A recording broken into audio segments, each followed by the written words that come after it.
في اليو اف سي زمان الميزان التقيل كان مختلف تماما عن الميزان التقيل دلوقتي. وعلى ايام الجيل الذهبي من المقاتلين بطل الميزان التقيل او الهيفي ويت شامبيون كان بيسمى بذا بادست مان اون ذا بلانيت او اخطر رجل في العالم. اهلا بيكم في حلقه جديده من سلسله لو ما تعرفش اتفرج، سلسله بتعرض احسن فايتات واحسن اداء لكل فايتر من الفايترز بتوع الجيل الذهبي للمقاتلين في اليو اف سي. من 10-15 سنه الهيفي ويت ديفيجن او ميزان التقيل كان مختلف تماما، كان من اكتر الديفيجنز اللي فيها فايترز جامدين، لدرجه ان احنا قعدنا كذا سنه فايتات كتير جدا من فايتات الهيفي ويت ديفيجن بتبقى مرشحه ان هي تاخد احسن نزال او احسن فايت للسنه. ففي الفتره دي كان عشان تبقى الهيفي ويت شامبيون كان لازم تبقى مقاتل غير عادي بالمره.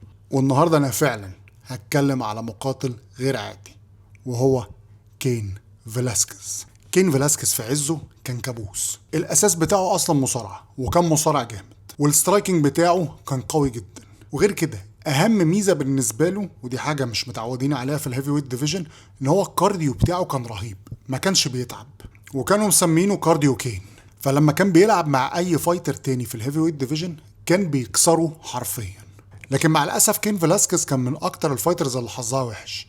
لولا الاصابات كين فيلاسكيز كان هيبقى من احسن الفايترز اللي جت في التاريخ. لكن سيبنا من الاصابات وسيبنا من الكلام ده كله، انا هتكلم النهارده على الفايت اللي اتوج فيه كين فيلاسكيز كيو اف سي هيفي ويت شامبيون. والفايت ده كان ما بين كين فيلاسكيز وبروك ليزنر.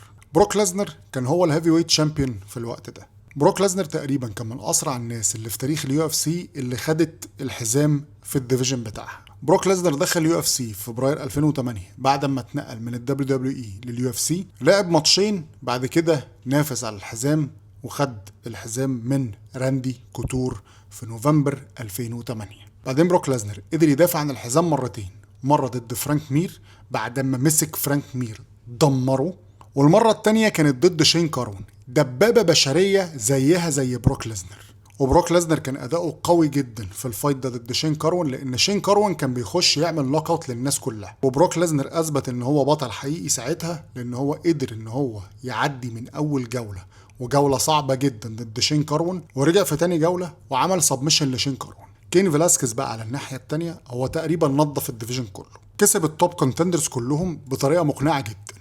والفايت اللي لعب فيه على النمبر 1 كونتندر سبوت او على ان مين هيلاعب بروك ليزنر على الحزام، الفايت ده كان ما بين كين فيلاسكيز وما بين الاسطوره مينيتارو نوجيرا. وكين فيلاسكيز في الفايت ده عمل نوك اوت تتدرس لمينيتارو نوجيرا.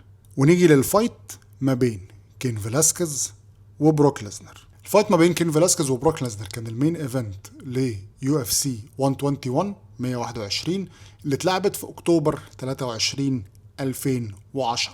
اولا الناس كلها كان مترقبه الفايت ده، وكان في تساؤلات كتير جدا على مين اللي هيكسب الفايت. هل بروك ليزنر هيقدر يفرض سيطرته على كين فيلاسكيز بفرق الحجم وفرق القوه وفرق المصارعه لصالح بروك ليزنر، ولا كين فيلاسكيز هو اللي هيفرض سيطرته بفرق مستوى السترايكنج وفرق الكارديو الشاسع اللي ما بينه وما بين بروك ليزنر؟ وكانت الاجابه للاسئله دي كلها في الفايت ما بين كين فيلاسكيز وبروك ليزنر. ونبدا راوند 1.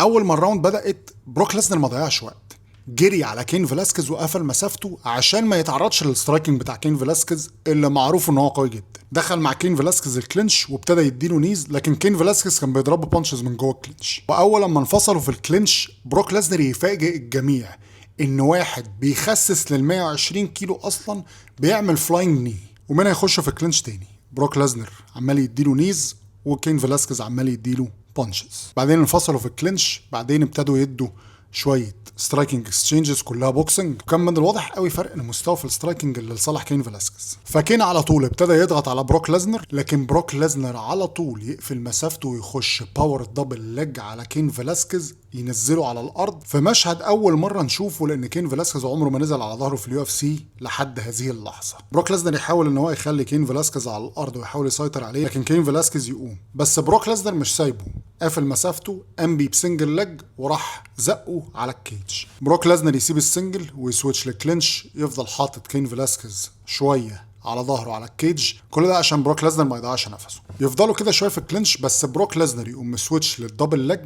ويحاول ان هو ينزل كين فلاسكيز على الارض، لكن كين فلاسكيز على طول ينزل من على ركبه على رجليه ويقوم بيه تاني. لكن بروك ليزنر وهو قايم يسيطر على ظهر كين فلاسكيز ويحطه تاني على الكيج. لكن السيطرة ما تفضلش فترة طويلة، وكين فلاسكيز يعرف يطلع من الكلينش ويرجع الفايت تاني في نص الاوكتاجون. بعدين كين فلاسكيز يبتدي الضغط على بروك ليزنر، وتحس ان الاتيتيود بتاعه او هو دخلته على بروك ليزنر اللي هو بيقول له انت كده خلاص، يعني هو ده اللي عندك. وبروك ليزنر عليه علامات التعب شويه، ان هو حاول ان هو ينزل كين فلاسكيز مرتين لكن ما قدرش، فتحس ان هو نفسه خلص سنه، فيبتدي يقف سترايكنج اكسشينجز مع كين فلاسكيز. ابتدي سترايكنج اكسشينجز وبروك ليزنر بيحاول ان هو يخلي كين فلاسكيز ما يقربش منه قوي، لكن كين فلاسكيز صبور وعمال يتحرك يمين وشمال، ويبتدي كل هجمه عنده بالجاب. بعدين كين فلاسكيز يفيك الجاب، ينزل للسنجل ليج، يحاول ان هو يشيل بروك ليزنر، بس بروك ليزنر طبعا تقيل، يقوم مسويتش من السنجل لظهر بروك ليزنر، بروك ليزنر ينزل على الارض وكين فلاسكيز فوقيه، ويبتدي من هنا جراوند اند باوند. والناس هنا ما كانتش مصدقه، اول مره تشوف بروك ليزنر على الارض بالمصارعه. كين فلاسكيز يسيطر على ظهر بروك ليزنر ويبتدي جراوند اند باوند، وهو عارف ان هو مهما ضرب مش هيتعب. لكن بروك ليزنر يقوم ويحاول كين فلاسكيز ان هو يوقع بروك ليزنر تاني وهو بيقوم، لكن بروك ليزنر عرف يدافع كويس قوي. لكن اول ما بروك ليزنر قام، كله لاحظ ان هو وش بروك ليزنر ابتدى ينزل دم وابتدى يتعب، وابتدت ايديه تبقى اتقل في الضرب، فكين فلاسكيز ابتدى يضغط عليه بالسترايكنج. وفجأة بروك ليزنر وهو بيحاول ان هو يخش ياخد كين فلاسكيز دبل ليج، كين فلاسكيز يلبسه ستريت رايت تدوخه جامد، لدرجة ان بعد ما الدبل ليج فشلت كان هيقع وهو بيحاول يبعد عن كين فلاسكيز، وكين فلاسكيز ضغط عليه، فابتدى بروك ليزنر يلف حوالين نفسه في وسط الاوكتاجون. ده كان باين قوي ان بروك ليزنر كده دايخ، فكين فلاسكيز ابتدى يضغط بكل قوته على بروك ليزنر.